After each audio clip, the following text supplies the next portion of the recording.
नमस्कार, आप देख रहे हैं देश का सबसे पहला समझाने वाला बुलेटिन। खबर तो समझिए, मैं हूं आपके साथ लक्ष्मी। इस प्राइम टाइम बुलेटिन में हम आपको दिन भर की सबसे चर्चित और असरदार खबरें दिखाते हैं और सिर्फ दिखाते ही नहीं, उन्हें आसान भाषा में विस्तार से समझाते भी हैं, ताकि आप सिर्फ खबर देखें ही नहीं बल्कि उसकी पूरी तस्वीर और सियासत का गणित भी समझ सकें। तो आइए सबसे पहले नजर डालते हैं आज की 4 बड़ी खबरों पर। शॉर्ट में देखते हैं, उसके बाद एक एक करके पूरी कहानी समझेंगे। तो देखिए, माफिया मुक्त बिहार होगा, सरकार तैयार है। बिहार सरकार का दावा है कि माफियाओं और अपराधियों पर कार्रवाई होगी। इसके लिए पुलिस और प्रशासन को फ्री हैंड दिया गया है ताकि आम जनता को अपराध से राहत मिल सके। इसके बाद जानेंगे कि क्या है जबरन धर्मांतरण वाला विवाद। ये विवाद उन आरोपों से जुड़ा है जिनमें कहा जा रहा है कि दबाव देकर धर्म बदलवाने की कोशिश हुई। फिर बात होगी महिलाओं को 10-10 हजार वाली बम्पर सौगात की। महिलाओं को सीधे उनके खाते में 10-10 हजार रुपए की आर्थिक सहायता दी जा रही है ताकि वो आत्मनिर्भर बन सके। और इसके बाद हम लोग बात करेंगे बिहार की हाईटेक विधानसभा को बारे में, यानी कि विधानसभा को जानेंगे हम लोग किस तरीके से हाईटेक तकनीकों से लैस हुआ है। तो देखिए, बिहार में अब माफिया जो है बच नहीं पाएंगे। माफिया अपराधियों और शोधों की खैर नहीं होने वाली है। उन्हें सलाखों के पीछे भेजने की तैयारी शुरू हो गई है। डिप्टी सीएम सम्राट चौधरी ने एक बार फिर अपने इरादे साफ कर दिए हैं। सरकार का कहना है कि बिहार को पूरी तरीके से अपराध मुक्त बनाया जाएगा ताकि आम लोग बिना डर के अपना जीवन जी सके और कानून का राज मजबूत हो सके। तारीख 18 नवंबर 2025, इलाका पटना। बालू माफिया ने 2 जवानों को कुचला। क्या अपराधियों के लिए खैर नहीं है? ये तस्वीरें इस बात की तस्दीक करने के लिए काफी हैं कि कैसे बिहार में बालू और जमीन माफिया का साम्राज्य चलता है।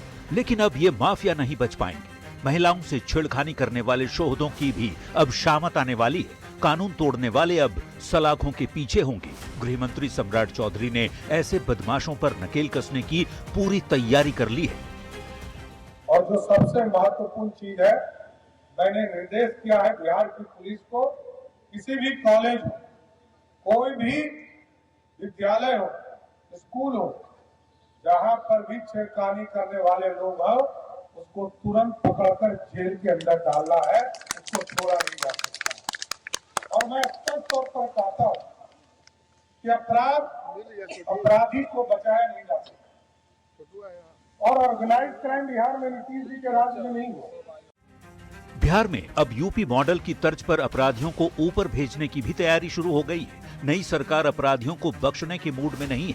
अगर आपको यकीन न हो रहा हो तो सुन लीजिए मंत्री दिलीप जायसवाल का ये बयान। चिंता नहीं कीजिए, कानून का राज है और एक भी अपराधी बचने वाला नहीं। और एक एक अपराधी अब जो है चुन चुन कर या तो जेल जाएंगे, और अगर अवैध हथियार के साथ, पुलिस के साथ या कानून के साथ खिलवाड़ करने का प्रयास करेंगे तो जैसा कि आपने सुना ही है कि उसको ऊपर भी जाने का मौका मिलेगा। बिहार में नई सरकार में माफिया, अपराधियों और शोहदों की खैर नहीं है। गृह मंत्री सम्राट चौधरी ने यूपी के सीएम योगी वाला एक्शन प्लान तैयार कर लिया है।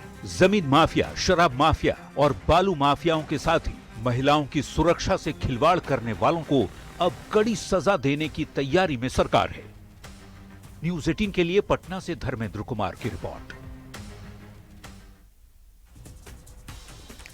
तो देखिए, मंगलवार को डिप्टी सीएम सम्राट चौधरी ने बिहार के गृह मंत्री का पदभार संभाला और गृह मंत्री सम्राट चौधरी ने अब सीधा संदेश दे दिया है। और संदेश यह है कि अपराधियों के लिए बिहार में जगह नहीं है। बिहार से माफियाओं को भागना ही पड़ेगा, वरना चुन चुन करके माफिया का इलाज होगा। और संपत्ति जब्ती के लिए 400 लोगों को चिन्हित भी कर दिया गया है और कोर्ट के आदेश पर संपत्ति जब्ती की भी कार्रवाई शुरू हो जाएगी। अभी समझिए कि कानून व्यवस्था के लिए आखिर क्या क्या होगा। तो इसके लिए आपको बता दें कि हर जिले में एटीएस और एसटीएफ की यूनिट होगी। ये रणनीति तैयार की गई है।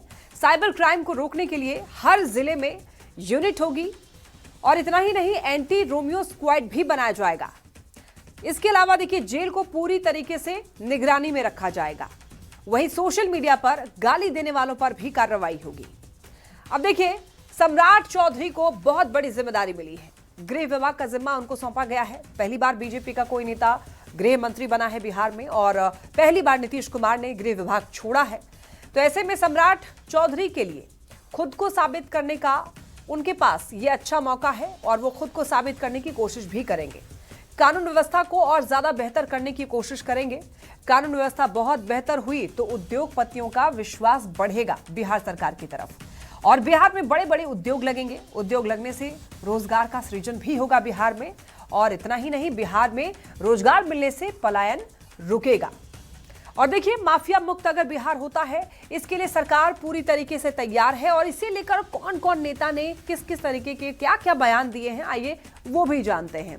तो सबसे पहले अगर बात करें सम्राट चौधरी की, जो कि खुद गृह मंत्री हैं, उनके बारे में अगर बात करें, उन्होंने खुलकर कहा है कि बिहार में अब माफियाओं की खैर नहीं है और बख्शे नहीं जाएंगे माफिया। इसके अलावा डिप्टी सीएम विजय सिन्हा ने यह कहा है कि बख्शे नहीं जाएंगे कोई भी माफिया अपराधी, कार्रवाई होगी, वो भी सख्त से सख्त कार्रवाई होगी।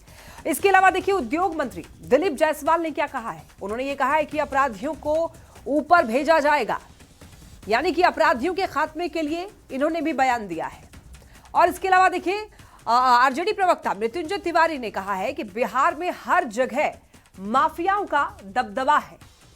और विनय कुमार, जो कि डीजीपी हैं बिहार के, उन्होंने कहा है कि गुंडे और माफियाओं की लिस्ट तैयार कर ली गई है। यानी कि अब आप सोचिए कि रणनीति बनाई जा रही है, बस अब कार्रवाई होनी है, यानी कि एक्शन बस लिया जाना है माफियाओं के खात्मे के लिए। चलिए बढ़ते हैं खबरों में आगे और अब बात करेंगे अररिया जिले के बारे में। फारबिसगंज से एक खबर सामने आई है। इस सनसनीखेज घटना ने पूरे बिहार में हलचल मचा दी है। एक हिंदू महिला ने 8 लोगों पर जबरन इस्लाम धर्म कबूल कराने का गंभीर आरोप लगाया है।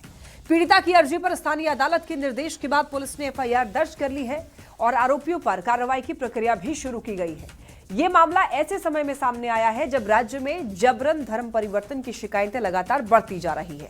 ऐसे में सवाल बड़ा है, क्या बिहार में भी जल्द ऐसा सख्त कानून आएगा जिससे ऐसी घटनाओं पर पूरी तरीके से लगाम लग सके।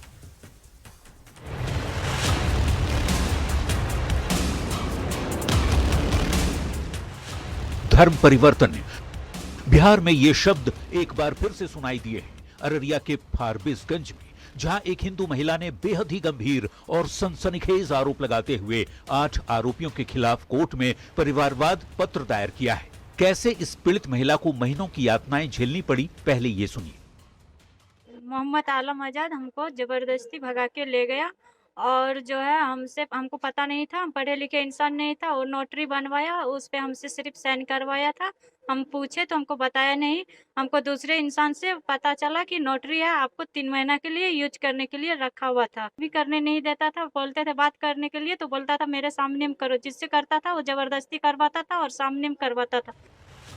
पीड़ित महिला का आरोप है कि उसे पहले मोहम्मद आलम ने अपने साथियों के साथ अगवा किया, फिर अलग अलग लोकेशंस पर ले गया। भीमपुर, वीरपुर, सहरसा के साथ ही दिल्ली तक ले जाया गया, शारीरिक शोषण किया गया और जबरन इस्लाम धर्म कबूल करवाने का दबाव भी बनाया। आरोपियों के चंगुल से किसी तरह बचकर निकली रानी कुमारी, जो कि उसका बदला हुआ नाम है, अपने पति के साथ अररिया कोर्ट पहुंचकर परिवारवाद पत्र दायर कराया। कोर्ट ने फारबिसगंज थानाध्यक्ष को एफआईआर दर्ज कर आरोपियों के खिलाफ सख्त कार्रवाई का निर्देश दिया है। मोहम्मद आलम आजाद धोखाधड़ी से अपने साथ लेके गया और लगातार हमको हमारा शोषण किया, शारीरिक शोषण किया और धर्म परिवर्तन करने के लिए दबाव डाला जाता रहा। इस तरह की घटना आए दिन पहले भी हुआ करती थी, लेकिन अब बिहार में इस तरह की घटनाएं बढ़ गई हैं। तो बहुत जरूरी है सरकार के लिए कि वो इसके खिलाफ सख्त से सख्त कानून बनाए। वैसे किसी आरोपी की अब तक गिरफ्तारी नहीं हुई है, पर सीमांचल से आई इस खबर ने पुलिस और प्रशासन की नींद उड़ा दी है। बिहार में लव जिहाद और धर्म परिवर्तन के नाम पर हिंदू लड़कियों और औरतों को निशाना बनाया जाता रहा है, पर इस बेहद गंभीर मामले पर प्रदेश में कड़ा कानून नहीं है। न्यूज़ 18 के लिए अररिया से सतीश कुमार और पटना से संजय कुमार की रिपोर्ट। आइए अब अररिया के धर्मांतरण वाले विवाद को समझिए। देखिए, फारबिसगंज की रहने वाली एक हिंदू महिला का सनसनीखेज आरोप है और आरोप यह है कि 8 आरोपियों ने जबरन इस्लाम धर्म कबूल कराने की कोशिश की उससे। अब देखिए, पीड़ित महिला ने आरोपियों पर महीनों तक यौन शोषण का भी आरोप लगाया है। वहीं कोर्ट के निर्देश पर एफआईआर दर्ज करने और आरोपियों पर कार्रवाई के निर्देश जारी किए गए। जबरन धर्मांतरण को लेकर देखिए, बिहार में कोई कड़ा कानून नहीं है, तो ऐसे में आरोपियों को कानून के तहत सख्त सजा मिलनी ही चाहिए। जबरन धर्मांतरण रोकने के लिए देखिए किन राज्यों में कौन कौन से कानून बने हैं, ये एक एक करके हम लोग बात कर लेते हैं। सबसे पहले बात अगर ओडिशा की करें तो Odisha freedom of religion act 1967, और इसमें जबरन धर्मांतरण रोकने के लिए राज्य में कानून है। वहीं मध्य प्रदेश की बात करें तो मध्य प्रदेश में भी कानून है, Madhya Pradesh freedom of religion act 1968।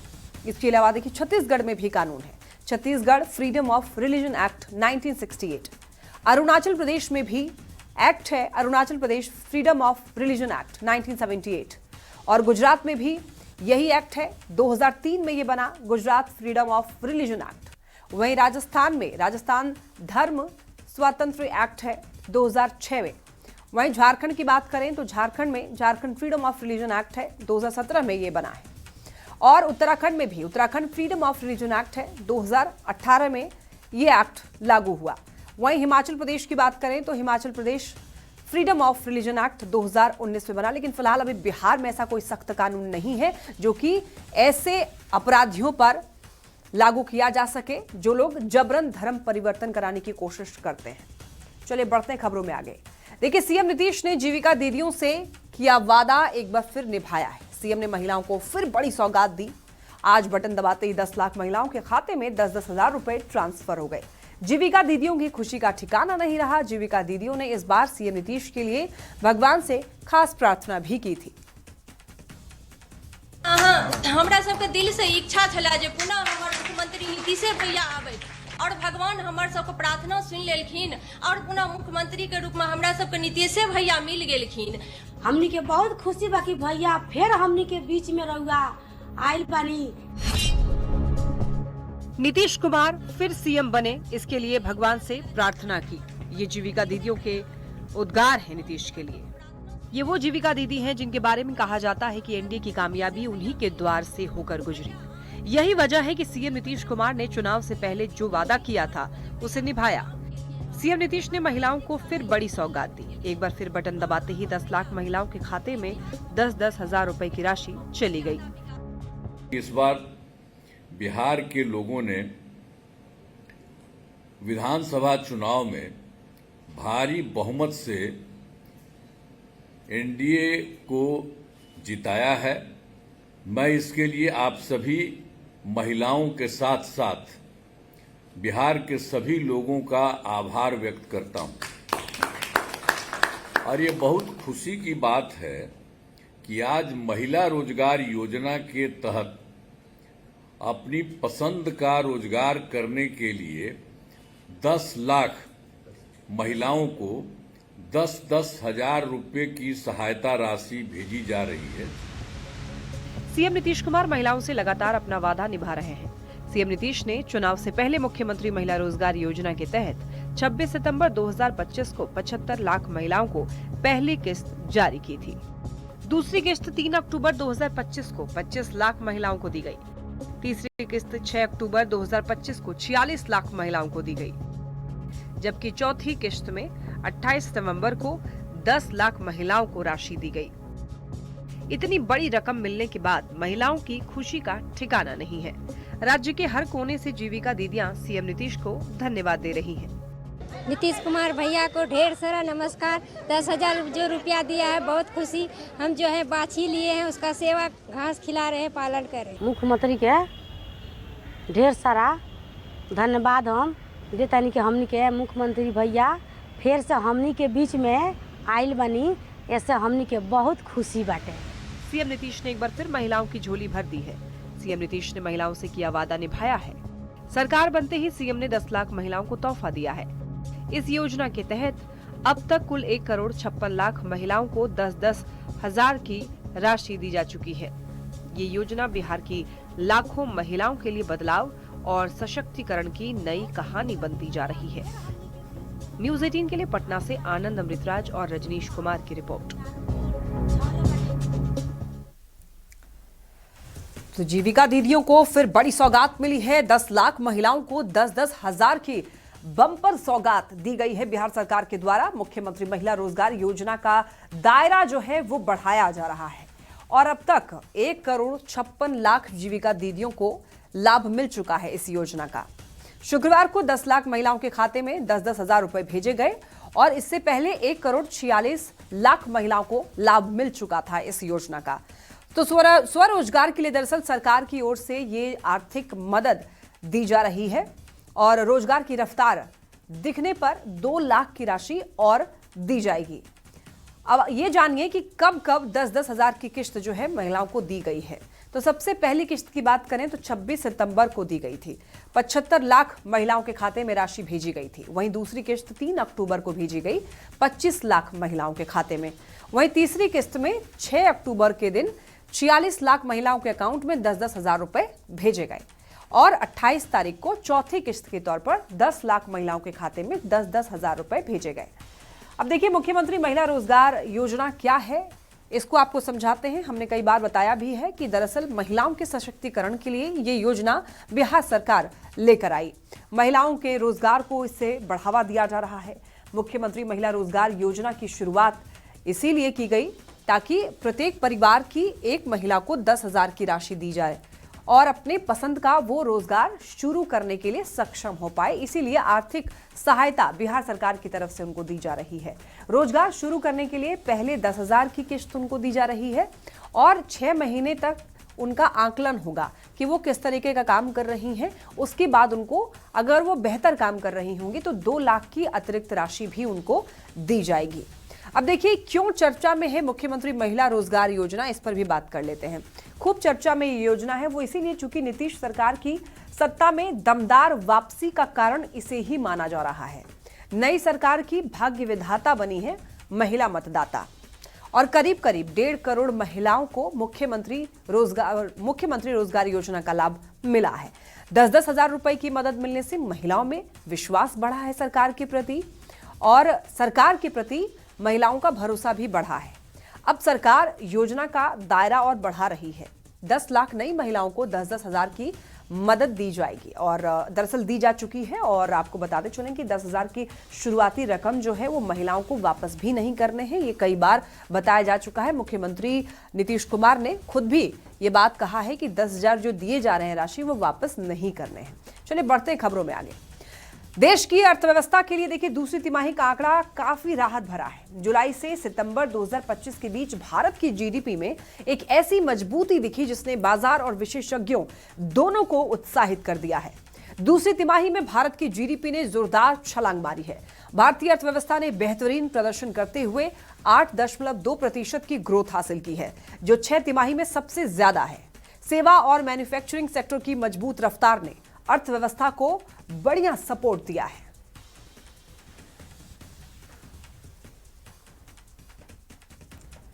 देखिए भारतीय अर्थव्यवस्था के शानदार प्रदर्शन को आइए हम लोग समझते हैं।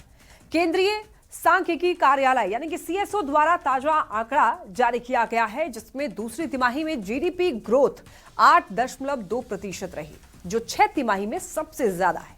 और इस बार स्थिर कीमतों पर जीडीपी 48.63 लाख करोड़ रुपए आंकी गई है। अप्रैल से जून 2025 में जीडीपी 7.8% बढ़ी थी। पिछले साल की दूसरी तिमाही में जीडीपी की ग्रोथ सिर्फ 5.6% थी। जीएसटी घटने के बाद भारत की जीडीपी में बम्पर उछाल देखी गई। अब देखिए देश की इकोनॉमी की बढ़ोतरी की वजह समझते हैं। देखिए 2025 में बड़ी भारतीय आईटी कंपनियों ने कई छोटी टेक और इंजीनियरिंग फर्में खरीदी। इन डील्स का मकसद क्या है? एआई, इंजीनियरिंग और ग्लोबल मौजूदगी बढ़ाना। ज्यादातर डील्स जो है वो कैपेबिलिटी ड्रिवन है। कंपनियां नई तकनीकें, एआई सॉल्यूशंस पर जोर दे रही है। पिछले 2 साल में इंजीनियरिंग सर्विसेज पर खास ध्यान रहा है। इन्फोसिस ने ऑटोमोटिव इंजीनियरिंग और सेमीकंडक्टर इंजीनियरिंग वाली कंपनियां खरीदी हैं। वहीं विप्रो ने डीटीएस और एचसीएल टेक ने एसएप ग्रुप को खरीदा है। तो देखिए पूरी अर्थव्यवस्था यानी कि जीडीपी में लगभग 60% हिस्सेदारी आम लोगों की ही है। इसे प्राइवेट कंजप्शन कहते हैं। इसमें आपकी तमाम खरीदारी शामिल है। बच्चों की स्कूल फीस, गाड़ी की EMI भी प्राइवेट कंजप्शन ही होता है। जुलाई से सितंबर 2025 में इस खर्च की रफ्तार जो है वो 6.4% से बढ़कर 7.9% हो गई। अब देखिए, लोगों ने खुलकर खर्च किया है, जिससे अर्थव्यवस्था ने जोर पकड़ा है। और इसी के साथ इस बुलेटिन में फिलहाल के लिए इतना ही। तमाम खबरों के लिए आप देखते रहिए News 18 बिहार झारखंड।